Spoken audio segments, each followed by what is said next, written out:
Bonjour Jean-Sébastien, comment ça va? Bien. Je suis un peu inquiet parce que là, il y a quand même Nathalie qui nous dit qu'il y a de la pluie, c'est ça? Oui, c'est nuageux. Pour Ça quand? commence Roland-Garros. Ah, mais bien sûr, évidemment. Ah, bah, Bah oui. oui, quand même. Non, ce sera gris. Ça C'est gris, dimanche. petites averses, mais ça passe. Risque d'averse et gris, mais ça Ouais, peut bien passer sûr. entre les gouttes, comme d'habitude, quoi. Ouais. Voilà. Vous êtes sûr? Bon. Bon. Non. En tout cas, ce qui est sûr, c'est qu'il y a eu un tirage au sort hier soir. Roland-Garros, ça va durer 2 semaines. C'est évidemment la grande fête de la terre battue. C'est en direct sur France Télévisions, France 2, France 3 pendant 15 jours. Et finalement, la seule question qu'on se pose, c'est quoi? C'est est-ce que Rafael Nadal va nous gagner ça une 12e fois record absolu, C'est évidemment. bien lassant. Je sais pas, ça dépend de quel côté on se place. En tout cas, pas pour lui, visiblement. En tout cas, il y avait le tirage au sort hier soir Alors, à Roland-Garros. Regardez ces images. tableaux. Donc, nous y voici avec Teddy Riner qui a participé à ce tirage au sort. Il joue pas, lui. Rafael Nadal était là, évidemment. Le premier adversaire de l'Espagnol sera un qualifié. Djokovic rencontrera un Polonais, Urdzak, et Federer, l'Italien, Sonego. Bref, c'est facile jusqu'en quart de finale, a priori. Pour les 2 meilleurs Français, Gaël Monfils défiera l'Allemand Mischa Zverev. Lucas Pouille, un qualifié. Chez les filles, vous allez voir Simona Halep ici en robe rouge. Eh bien, elle sera opposée à Tomljanovic, une Australienne. Pour les 2 meilleures C'est la Françaises, seule fille. Hein. Caroline Garcia jouera contre l'Allemande Bartel, Kristina Mladenovic contre Fiona Ferro, une autre Française. Bref, c'est pas trop compliqué au début, on verra un peu plus tard.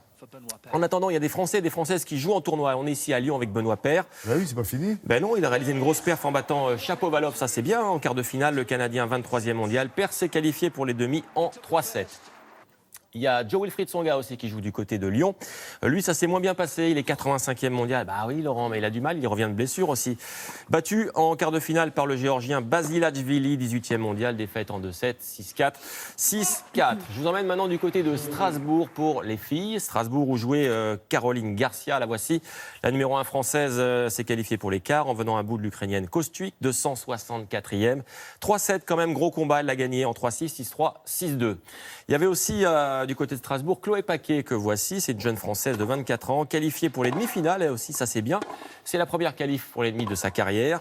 Chloé a battu une Australienne, Gabrilova, 63e en 2-7, 6-3, 7-6. On voyait dernière grande répète, on va dire, avant Roland-Garros. Quelques bons résultats côté français. C'est pas trop mal après. À part Caroline Garcia qui fait un bon début de saison. Hein, en tout cas, on compte sur elle pour animer la quinzaine, comme sur Gaël Monfils. Allez, Jean-Seb. Ouais. Madame est là, un peu de basket. Ah bah Merci. oui, voilà, je vais vous Alors, parler je me des retourne. Lyonnaises. Les oui. Lyonnaises, championnes des de filles, France. pardon. Des filles, bah oui, championnes de France, quoi championnes Non, de France mais pour la c'est première bien. fois de leur histoire. C'est un regarde exploit que les quand mecs. même, un exploit. En plus, il y a eu du suspense, c'était contre Montpellier. Ça a fait plaisir à leur nouveau président, vous savez, c'est Tony Parker, maintenant Oui, le président oui, des oui, oui. Lyonnaises. Allez, les images tout de suite avec la joie des Lyonnaises d'abord qui ont décroché donc ce titre. Il a quand même fallu 5 matchs pour départager Lyon et Montpellier. Donc hier soir, c'était le 5e, décisif. Et les Lyonnaises se sont finalement imposées 75-61 donc au bout de cette série. Avec ce titre, les Lyonnaises seront qualifiées la saison prochaine pour l'Euroleague. Ça, c'est la Coupe d'Europe. Et donc, bravo à l'équipe, bravo à Tony Parker que voici, qui a fait le déplacement. Il vient souvent maintenant voir les matchs. Du basket, toujours avec de la NBA cette nuit. Les Raptors de Toronto en rouge ont signé leur 2e victoire en finale de conférence Est en battant Milwaukee 105-99. Du coup, ils reviennent à 3-2 oui. voilà, dans cette finale de conférence. C'était le 5e match. Il reste 2 matchs pour savoir qui va rejoindre les Golden State Warriors en finale NBA. Golden State, double tenant du titre, je le rappelle, et qui est déjà qualifié pour cette finale. Et puis dans l'actu également ce matin du hand, avec la 24e journée du championnat, Montpellier qui joue en bleu sur ces images a battu hier soir Nantes in extremis. Un seul but d'écart, 26-25. Et cette victoire, surtout, elle permet à Montpellier d'assurer la 2e place du championnat qui permet de décrocher un ticket pour la Ligue des Champions la saison prochaine. Donc c'est tout bénef du côté de Montpellier. Impeccable. Ouais. Faites-vous plaisir.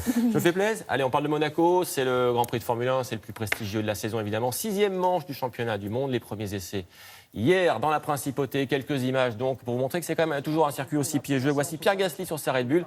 C'est le neveu de Valérie Norris, voilà, Madame Météo qui n'est pas là aujourd'hui. Bah non, c'est son neveu, vous voyez, Pierre Gasly. Lui, c'est Kubica qui a tapé le rail hier sur sa Williams. Et puis, même Lewis Hamilton s'est fait une petite frayeur. Regardez, hop, il sort un petit peu large.